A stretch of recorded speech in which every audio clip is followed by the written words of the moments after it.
What's up, guys? We're kicking off another video. I filmed a lot of stuff within the last couple of days, but none of it really tied together, so I didn't bother making a video because I knew they weren't going to be like a quality video. So I'm going to put that stuff out for you guys later. But right now, I'm rebuilding my drive shaft, at least starting to. Excuse the short breath because I have a pulled muscle in my back and a bruised rib, so kind of hurting right now. But Florida's coming up and I got to get this stuff done.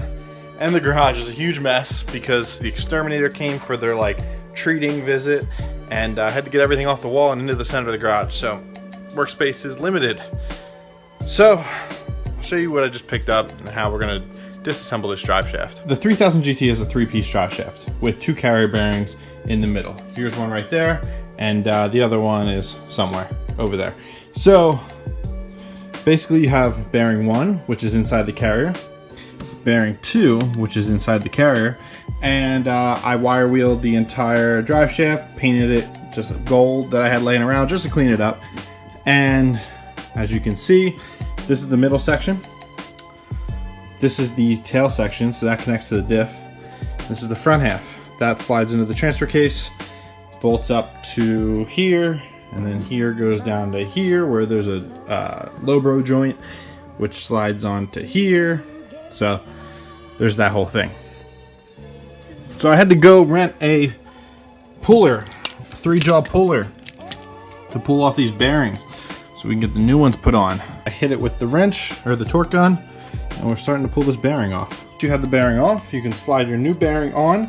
Now you're gonna see on one side there's a metal ring, and one side there's like a little rubber grease shield here. That's gonna be facing outward. So that's what you want facing out, and you want that metal ring to sit inside that metal lip there. So then we're going to take the piece from the lowbro joint, slide this guy on, line the splines up, there we go. We'll get the nut and bolt started there, and it will slowly tighten it down, and that will press the bearing down on the shaft. And once you got that guy tightened down, I did a little bit by hand until it was snug, and I zipped it with the gun. We will torque that to spec per the factory service manual, and we have a finished carrier bearing. So we're halfway there. Next is going to be that guy down there. Alright guys, so now that that's all back together, we're moving on to the next bearing. So I used the puller, I got it pulled off. So that's the old bearing that used to sit inside of there. And then what I'm going to do is just brake clean this off. Once the shaft is all cleaned off, just gonna get some grease, put it on the splines here, so we don't have to worry about that guy getting stuck the next time we want to pop it off. Then we take our new bearing. Like I said, you have the metal side, and then you have the rubber side.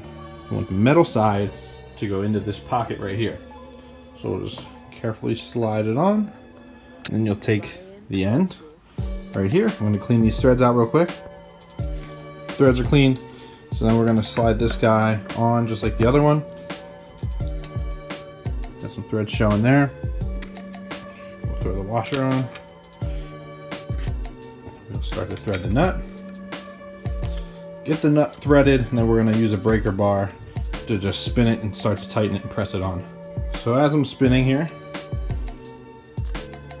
we are, I don't know if you can see, but you can kind of see it. We're pressing the bearing down onto the shaft. And then once we get it snug, I hit it with the impact gun, and then we'll torque it to spec. So now we're on, we are tight.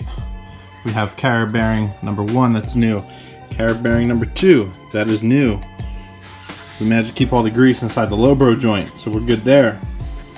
And yeah, now all that has to be done is this piece right here bolts to here, and then that guy slides right back into the car, and we'll fill up the transfer case and get it all wrapped up. Alright guys, we're now picking up the next day. I want to try and get this thing to Cars and Coffee tomorrow morning, so it's time to put the nice refreshed drive shaft back into the car. So I'm going to jack it up. So now we are 3 days into the drive shaft project, and the issue that I ran into, and the reason that I kind of just cut off, was that last night I came home from work.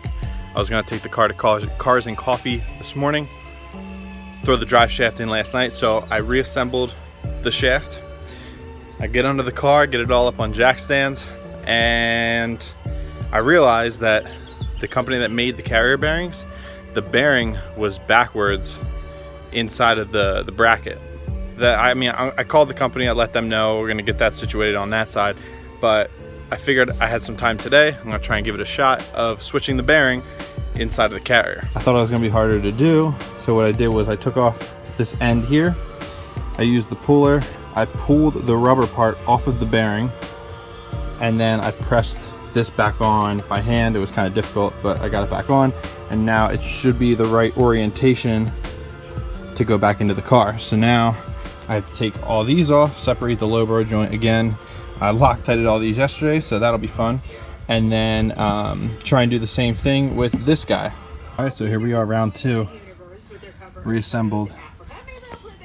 New carrier bearings, flip these brackets. Looks good. Took all this hardware out, cleaned it with brake clean, cleaned all the threads, Loctited everything. So now it's all on and together. Now I can finally put it back in here. All right, so here's a quick update. We have the rear carrier bearing mounted properly. So as you can see, the offset being that it's flipped, the offset, I don't know if you can see up there, the offset mounts now line up where they're supposed to be. Moving forward, we have the other one right here. And then right now I just slid the other end into the transfer case, and then I'm threading the bolts right here. I'm gonna Loctite these guys, but I'm threading these just to let it all hang loose. Connect the exhaust back up here. We'll fill the transfer case with some fresh fluid, and hopefully we'll be able to take this thing for a ride around the block. All right guys, it's been a really long time since I've driven this, but the drive shaft is in. I'm gonna do a little test ride video.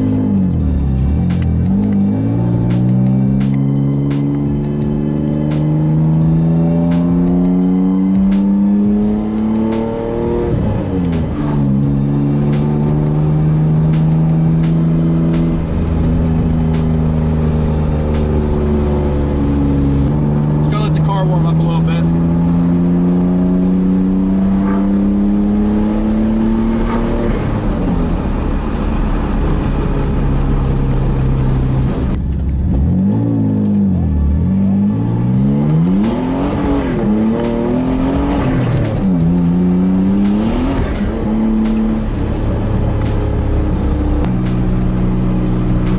I'm still feeling a little bit of a vibration around this speed, whatever it is, but like 2,500 RPM, third gear, I can kind of feel it.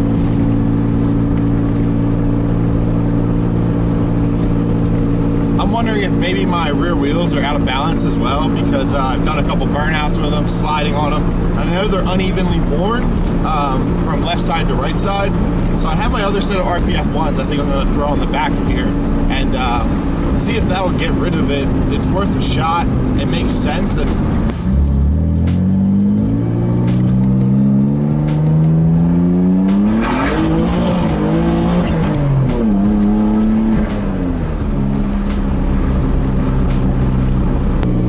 I've been driving it and I'm getting a killer vibration still. I don't know what it can be. And it's like once I hit a certain speed, the light switches on and the vibration starts, and there's no avoiding it going all the way up until I go back under that speed. And it's really frustrating because I just took the time to do the 2 new carrier bearings, and assuming that was the issue, and it's not. When I drained the diff fluid and did that like 2 weeks ago, there was no, like, the diff fluid looked fine. There was no evidence in the diff fluid that something might be wrong with the diff. I'm gonna try putting a different set of wheels and tires on it, and then seeing what happens from there. Because yeah, I don't know, maybe something's like really out of balance. could try and change the axle too, because it's, yeah, I know it's coming from the rear, but like it kind of feels like it could be coming from the rear left. So I don't know. I'm gonna use the action cam today because I think the wider angle lens makes it a little bit easier for you guys to see when we're in close here. So I took off the 4 bolts for the axle here. Next what I'm going to do is pop out the axle from the diff. I have this new axle seal for the diff. That one is leaking currently, so we're going to put a spare axle and a new seal on the diff here. Sorry for the noise, guys. My sister is currently vacuuming her car right next to me, so I'm going to pop this axle out.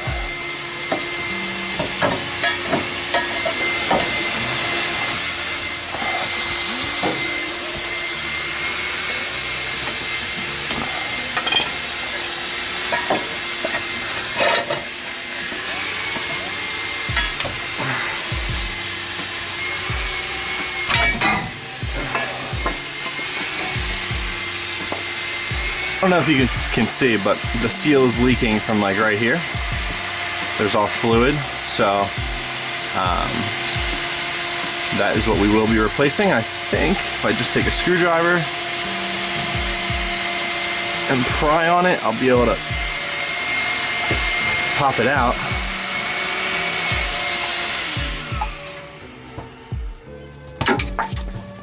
And that's exactly what I'll be able to do. Let me get a drain pan.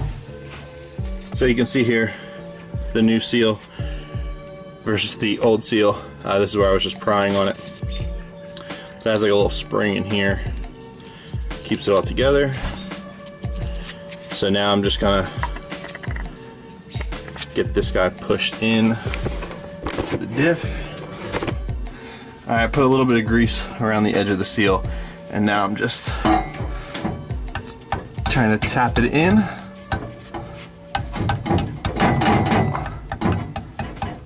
Sketchy blast pipe is in the way.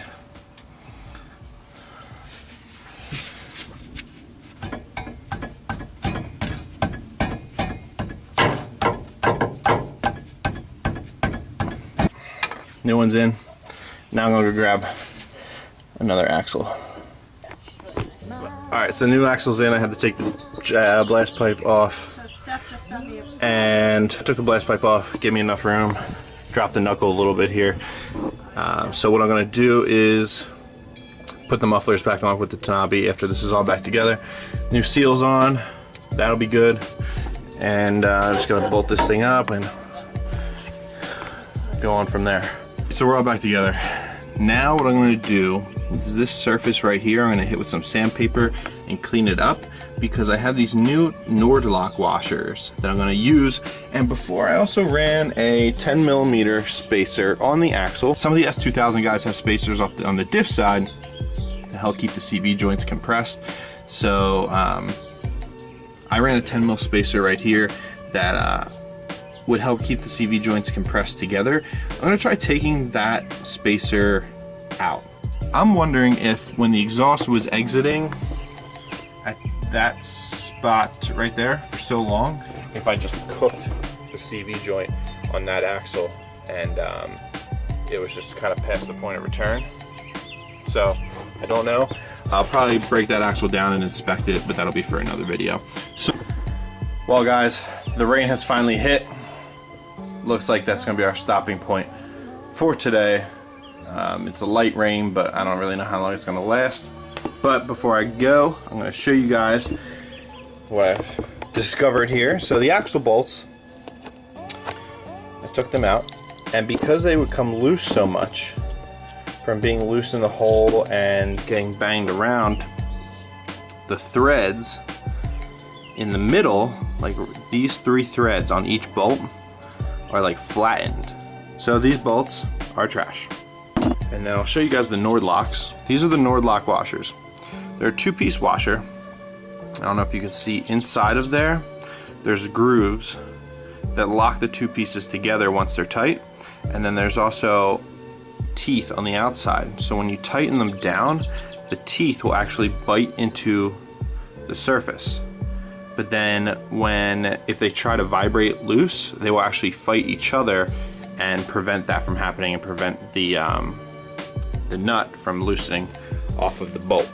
So I'm looking forward to trying these things out and getting them on the car, but unfortunately we're gonna have to wait until another day.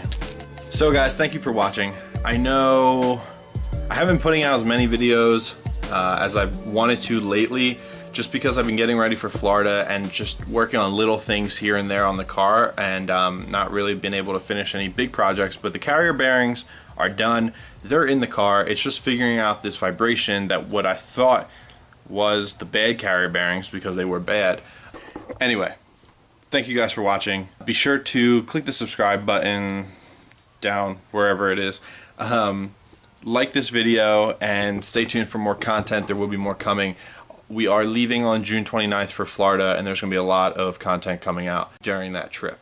So I will see you guys next time.